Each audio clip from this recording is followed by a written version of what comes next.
When my husband found out that I couldn't inherit my father's estate, he yelled at me. "What? You can't inherit the property? I have no use for you anymore. I want a divorce right now." After that, I got my revenge on my husband and my sister, who remarried quickly. My name is Julie, and I am a 32-year-old office worker who has been married to Brian for 2 years. I met Brian through a relative's introduction, and we got married. My family was quite wealthy, but since my sister, Mary, and I were the only children, our relatives worried about finding an heir, so they introduced Brian, saying he would be fine as a son-in-law. Although my husband didn't end up becoming an adopted son-in-law, he started living with my family at my parents' house. My mother passed away a few years ago, and now my father, my husband, and I live in our family home. My husband seems very kind and treats my father well, but the relative who introduced him warned me about something right before our marriage. "I know I introduced Brian to you, but be careful. He can be a bit obsessed with money." Even though I was about to get married and had already done the engagement ceremony, I couldn't see any signs of my husband being money obsessed, so we went ahead and got married. Even after we married, I kept an eye on my husband because of the relative's words, but he didn't seem to be obsessed with money. However, he did seem curious about my father's wealth, sometimes casually asking how much property we had when he joined my father for a drink. Since my father didn't hide anything, I didn't worry about it too much. Another thing my husband was interested in was my sister. My sister is 5 years younger than me, and unlike my calm demeanor, she's bright and active and has a flashy social life with men. She doesn't look like me at all, and my husband was surprised when he first saw her. "Your sister is so different from you, Julie, isn't she?" Seeing my husband's fascination by my sister, who is a beautiful woman with striking features, opposed to my plain looks, made me feel a bit uneasy. Still, the reason our relatives introduced me to him was that they were worried I wouldn't get married due to my modest looks and personality, and then there would be no one to carry on our family name. At the time, I thought there was no need to worry since I had a beautiful sister, but I later realized why our relatives were concerned. My father spoiled my sister a lot, letting her go to college after high school and then to a vocational school after graduation. My sister didn't have any specific goals for attending college or vocational school. She just didn't want to work. My mother was strict with my sister, trying to persuade her to find a job after college, but my father insisted on sending her to a vocational school. After graduating from vocational school, my sister got a job at my father's friend's company, but quit after 6 months. I was shocked by the excuse my sister gave when she quit her job. "I can't fully use my talents at that company." My sister, who hadn't even worked for half a year, was acting as if she already understood everything about her job, which left my mother and me dumbfounded. However, my father seemed to believe my sister and quickly found her another job. A while after starting her new job, my mother fell ill and was hospitalized. When my mother was in the hospital, my sister visited her every day, taking time off work. In the end, she quit this job as well and started saying she would take care of our sick mother. Taking care, however, only meant being in the hospital room, chatting with our mother, or staring at her smartphone in the waiting room. I had to go get our mother's laundry and replace it with new clothes during her hospital stay, while my sister was of no help at all. Though my mother might have been happy to have someone to talk to, her condition worsened so much after about a month that she could no longer even have a conversation. 2 weeks after her condition worsened, our mother passed away. My father and sister were so shaken by the sudden loss that they couldn't even prepare for the funeral, so I had to do it. Thanks to the help of our relatives, we were able to send off our mother somehow. After our mother's death, my sister started working part-time and moved out of our family home to live alone. Since her part-time income wasn't enough to pay the rent, our father covered the rent and utility bills, and it seemed my sister spent the money she earned on having fun. When her part-time income wasn't enough, she would go to our father and ask for an allowance. When our mother was alive, She'd been strict with my sister, so our father didn't give her any allowance after she started working. But now he was giving her as much as she wanted. I thought it was no problem if both my father and sister were happy with that arrangement. Even after I got married and started living with my husband in my family home, my father continued giving my sister an allowance.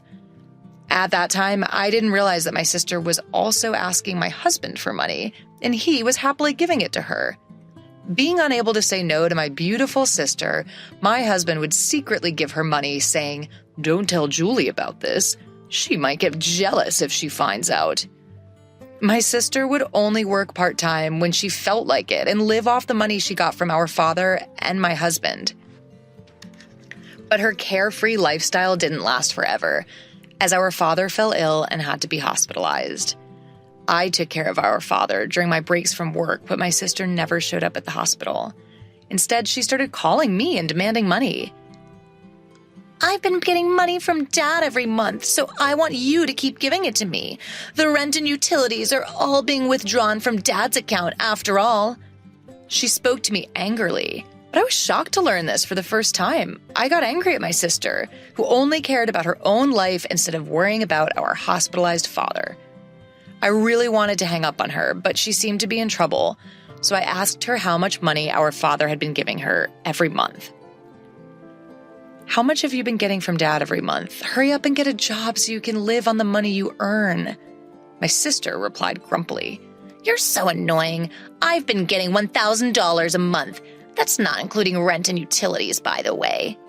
I was appalled by my sister, who boasted about the amount she was receiving. I thought that if our father kept giving such a grown-up sister so much money, that she would lose any motivation to work seriously. I didn't think it was much of a problem to give my sister money, since I believed our father would recover quickly. However, our father's condition suddenly worsened, and I hurriedly contacted our relatives. The doctor told me it was a serious situation, and I was deeply shocked. During times like these, I wanted my husband's support, but he rarely showed up to the hospital, saying he was busy with work. Moreover, when he did visit, he would ask me inappropriate questions like, "Your father's inheritance must be huge, right? Since you and your sister are the only heirs, are you going to split it in half?" I had no words to respond to my husband, who only talked about the inheritance. I realized that what the relatives meant when they said my husband was obsessed with money and felt disgust. When my sister received a call, I explained that our father was in a critical condition, but she only worried about her own finances. "Make sure you pay me my monthly allowance. I can't survive without that money." The call ended abruptly. I was angry at my sister's response, but I was also concerned about the faint male voice I heard on the other end. I recognized the voice and had a bad feeling. About a month later, my father passed away, and neither my sister nor my husband showed up during his last moments. Having experienced my mother's funeral, I realized how heavy-hearted funeral preparations could be. On top of that, neither my sister nor my husband helped at all, and my sister didn't even attend the funeral. My husband did show up at the funeral, but he disappeared immediately afterward, claiming he had work. The relative who introduced me to my husband noticed his absence and asked me about it. "Where's your husband? It's strange for the chief mourner to be absent, isn't it?" All I could do was force a smile and answer, "He seems to be busy with work, so he went back." The relative sighed upon hearing my explanation, and I felt like sighing too. Once the funeral was over and I could finally catch my breath, my husband grinned and asked me, "So, how much did you inherit? Even if you split it in half, you'll get a lot of money, right?" As the relatives had warned before our marriage, my husband seemed to only care about my father's inheritance. Disappointed by my husband's true nature, I gave him an evasive answer. "My sister gets $1 billion and I get zero." We haven't talked to the lawyer yet, and I haven't had time to process my feelings since the funeral just ended. Seeing my husband happily talking about the inheritance, I felt laughing out of anger. Believing my words, my husband yelled, "What? You can't inherit any property? I don't need you anymore. Let's divorce right now." I felt the same way, so I retorted, "Let's do that. You only married me for your father's inheritance in the first place. I'll divorce you." With that, I shoved the prepared divorce papers in front of my husband. As if anticipating this, I took out the divorce papers, which seemed to surprise him a bit, but he signed them anyway. After signing the divorce papers, my husband left the house saying, "I'll divorce you, who gets zero inheritance, and marry your sister to get the $1 billion." I didn't care and immediately went to the city hall to submit the divorce papers. I was able to leave my terrible husband. My ex-husband submitted his marriage registration with my sister the very next day. A few days later, my ex-husband called me. Still believing that story, he yelled, "When are you going to start the inheritance procedures? Give Mary her $1 billion already." I had been waiting for my ex-husband to contact me. I didn't want to reach out to him after he left our house. I replied to my ex-husband in a business-like tone, "Let's have a discussion at my place this Sunday. I'm preparing for the procedure and waiting for you." Brian, my ex-husband, was thrilled at the thought of receiving an inheritance and hung up the phone, but I was looking forward to seeing his face when he found out the truth. Over the weekend, my ex-husband and my sister Mary came to our parents' house, and both of them were surprised that I had called a lawyer. However, Brian seemed to convince himself and said, "I guess we need a lawyer when we're inheriting a large amount of the money." Then the lawyer, with a puzzled look, started talking to Brian. "There is a matter of inheritance, but before that, there is a matter of a claim for compensation from Julie, your ex-wife, towards you, Brian." He showed Brian several photos. In those photos, Brian was coming out of Mary's house, and the date was clearly written. The lawyer continued talking to Brian. "Since these are photos proving infidelity before the divorce, you have to pay compensation." When I heard Brian talking about the inheritance over the phone with Mary, I immediately asked the lawyer to investigate Brian's infidelity. Maybe he thought I was too busy with my father's funeral, but Brian and Mary met at Mary's house almost every day, and thanks to that, I was able to get many evidence photos. The conversation about inheritance turned into a conversation about compensation, and both Mary and Brian were speechless. But Brian quickly recovered and retorted, "Compared to the $100 million inheritance, compensation is just a small amount. I'll pay it right away." When the lawyer handed him the compensation claim documents, he signed them easily. After confirming that, I told Brian, "I'll make sure you pay the compensation since you've signed it. But be happy with Mary, who has zero inheritance." The moment Mary heard zero inheritance, she screamed, "What do you mean my inheritance is zero? I'm supposed to have $100 million. Brian's face turned red, and he got angry, saying, "There's no way there's zero inheritance. I won't let you take it all for yourself." The lawyer calmly started explaining to the angry pair. "Mary is the daughter of your late mother from a previous marriage, and since she has not been legally adopted by your late father, there is no legal parent-child relationship. Therefore, Mary cannot inherit your father's estate." I also told Mary, who seemed to be confused, "I don't think you remember because you were only 1 year old when our parents got remarried, but I remember it clearly. I was 6 years old when our parents remarried, and I remember being happy that I suddenly had a sister. I never thought that such a sister would steal my husband." Both our parents were struggling with young children and had someone mediate between them, thinking it would be best for them to remarry.